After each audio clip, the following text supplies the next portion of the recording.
You chose absolutely right tuning into Rwanda television news tonight. We do hope you had yourselves a great start to your week. And now, this is what is coming up. The Secretary General of the United Nations, Antonio Guterres, blames the Russia-Ukraine war as a factor towards a global divisions.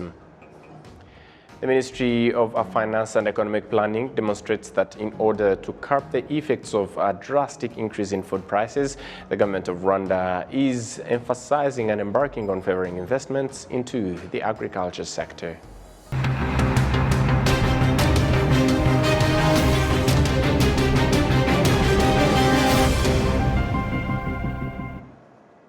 Once again, a good evening to you and many thanks for joining us on Rwanda Television News tonight and coming to you straight from the heart of Africa, Kigali. My name is Sam Kalisa. As we kick it off tonight, UN Secretary General Antonio Guterres blames the Russia-Ukraine war as a factor towards increased divisions in the world, of course leading the world to deteriorate and not collaborate in solving various challenges. This is said as the 78th United Nations General Assembly is ongoing in New York. Prince Manzi starts us off tonight. 140 heads of state and governments from across the world convened in New York for the 70th United Nations General Assembly. From tomorrow, Tuesday, heads of state are to participate in the general debate. President Kagame is expected to address participants of the assembly on Wednesday. In the 5 permanent members of the United Nations Security Council, President Joe Biden was the only one present. To Antonio Guterres, the United Nations Secretary General, this is not an issue. No, this is a political body in which governments are represented. And what matters is that they are represented by someone that can assume the commitments that are necessary at the present moment. So I'm not so worried about who's coming. What I'm worried is that to make sure that countries are here and they are ready to assume the commitments that are necessary to make the Sustainable Development Goals that unfortunately are not moving in the right direction, to make them a reality. On the other hand, the United Nations Secretary General affirms that not participating in the General Assembly by the countries of France, China and Russia as UN Security Council permanent members is a proof that the world is being divided and the Russia-Ukraine war is one of the reasons. Unfortunately, at the present moment, the world is not united facing these challenges, and that is why it's so important that the war in Ukraine ends, because it is one of the factors that is undermining the capacity of the world to come together. On the other hand, President Zelensky of Ukraine, who did not take part in the 77th General Assembly last year, he will this year, as the UN Secretary General briefed the media. Guterres states that President Zelensky will take part in the Black Sea Initiative, aimed for the safe transportation of grain and foodstuffs from Ukrainian ports. I will be receiving President Zelensky, I will be receiving President Erdogan, I will be receiving Minister Lavrov, and obviously this question will be on the table of our discussions. So I'm not going to say whether I am optimistic or pessimistic. The only thing you can be sure is that I remain determined. Topics ranging from climate change, political instabilities, Russia-Ukraine war and its effect to the world, among others, are to be discussed in this 78th UN General Assembly. Prince Manzi, RwandaTV News. The Ministry of Finance and Economic Planning demonstrates that in order to curb the effects of a drastic increase in food prices, the government of Rwanda is emphasizing and embarking on favoring investments in the agriculture sector. Meanwhile, the National Institute of Statistics of Rwanda demonstrates that the food crops decreased by 3%. Prince Manzi continues. In general, the National Institute of Statistics of Rwanda demonstrates that in the second quarter of 2023, the GDP at current market prices increased by 6.3% to 3,970 billion Rwanda francs from 3,282 billion. The service sector contributed 45%, agriculture contributed 27%, and industries contributed 20% of GDP. Yusuf Murangwa, the Director General of this institute, points out that apart from the agriculture sector, other sectors increased. In terms of sectors, agriculture remained the same. We didn't see growth in agriculture. Agriculture, 0% growth. in the second quarter. Industry increased by 6%, and services increased by 10%. Among other services, there are a number of services, but we saw telecommunication services increased by 37%, and this was the highest sectoral growth that we observed during this quarter. The deduction of the food crops remains the factor to the drastic increase of the food price on markets. The Minister of State in charge of National Treasury at the Ministry of Finance and Economic Planning, Richard Tusabe, explains that this decrease is linked to the climate change. On the other hand, he adds that the government has set up measurements. We've seen the rain is really not being predictable, and that does not help the farmers to plan properly in terms of when to start the season. It has been on and off, and that has affected the yield. That's why we've seen that agriculture is performing close to zero. The invasion of Russia and Ukraine, all these have been shocks that we've been experiencing, and we all know that was also in addition to the COVID-19 impact. For example, if you talk beans, maize, how can we ensure that the prices of those key commodities don't go out of proportion in terms of affordability for our citizens? So we've been consistently, one, doing price fixing on those commodities. I think you participated and you really supported us in that direction. But more importantly, touching on the input to ensure that the production is increased. But in the medium to long term, what are we doing? We are trying to focus on mechanization and commercial agriculture. We are now investing strongly in irrigation.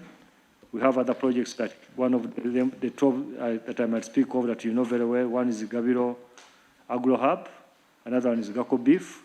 Those are key projects in addition to other irrigation initiatives that we have in the pipeline that are going to speak to the medium to long-term cause of food security. In 2023, Rwanda's economy is projected to grow by 6.2% compared to 8% realized in 2022. This follows the 9.2% growth in the first quarter of this year. Prince Manzi, RwandaTV News. Members or beneficiaries of the Rwanda Social Security Board pension scheme are demanding that their pensions be increased because they are no longer in line with the current market prices. They say this as the profitability of the agency or the pension body continues to grow. We do have the details. Ndamyabera Fiak retired in 2013. Since then, he has been receiving his monthly salary based on his savings. He and Getsinzi Didas, who will retire in October this year, are of the view that the pension money they get is not proportional to the current living costs.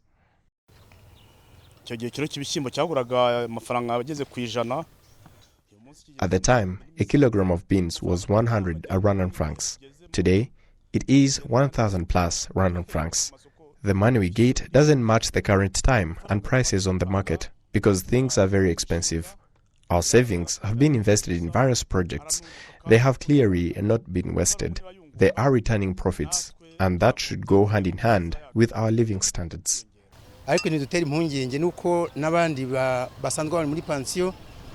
What is more alarming is that those with pension savings do not get good living standards, and we always hear that the pension body has big investments that return profits, and I think a member of the pension body should be earning profits as well.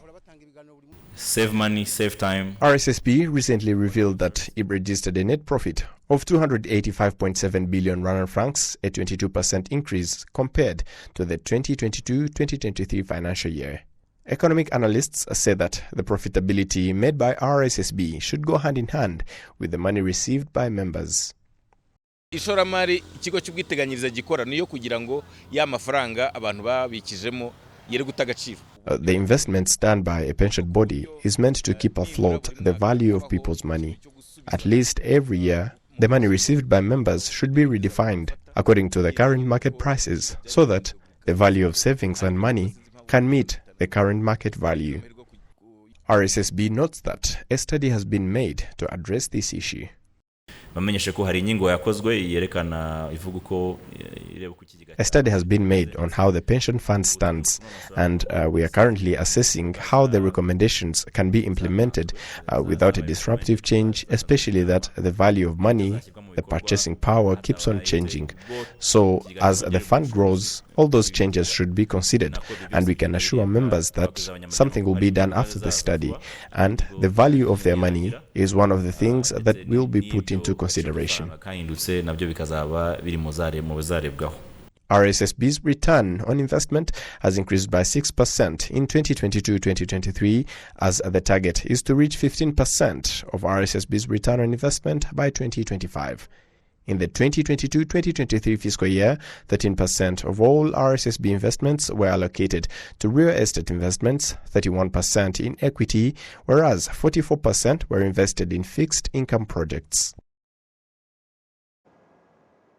The Office of the Auditor General commends the efforts in addressing issues of mismanagement of the funds allocated to local authorities like districts. Prince Mazi with the report. The 2021-2022 Auditor General's report, 12 districts were recorded green for following and implementing advices given by the Auditor General on the management of funds. According to the Office of the Auditor General, there is still a long way to go, but the step made is remarkable compared to last year. I can say that we are on the way. We are progressing onward. If I can give examples, in the year audited, the year ended, such as June 2022, we have 22 districts which implemented our recommendation at the rate of more than 60%. We have 4 districts which were implemented our recommendation at the rate between 50 and 60%, and we have 2 districts which implemented our recommendation at the rate below 50%. As we have a target of NST1, we have a target which says all government entities will have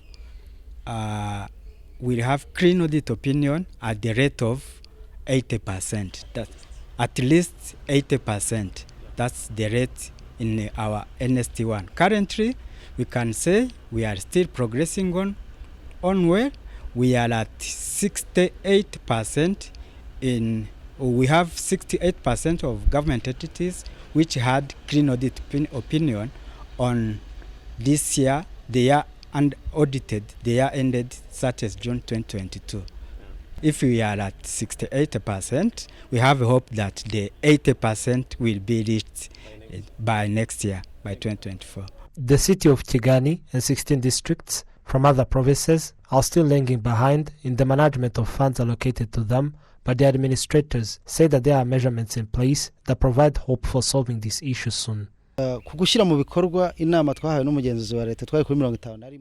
51% in proper aligning with the advices from the Auditor General, and now we are on 77%. This is an improvement. This year, we are focusing on having a proper planning.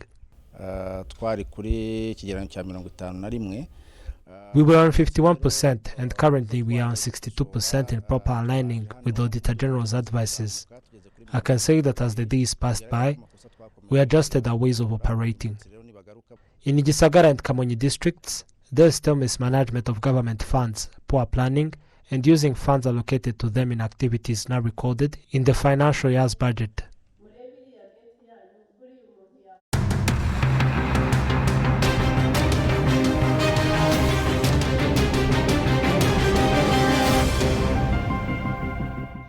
On behalf of the entire news production, as well as the technical team that made it happen, many thanks for being with us on this edition of Rwanda Television News. We wish you a great evening and a fruitful week ahead. Goodbye.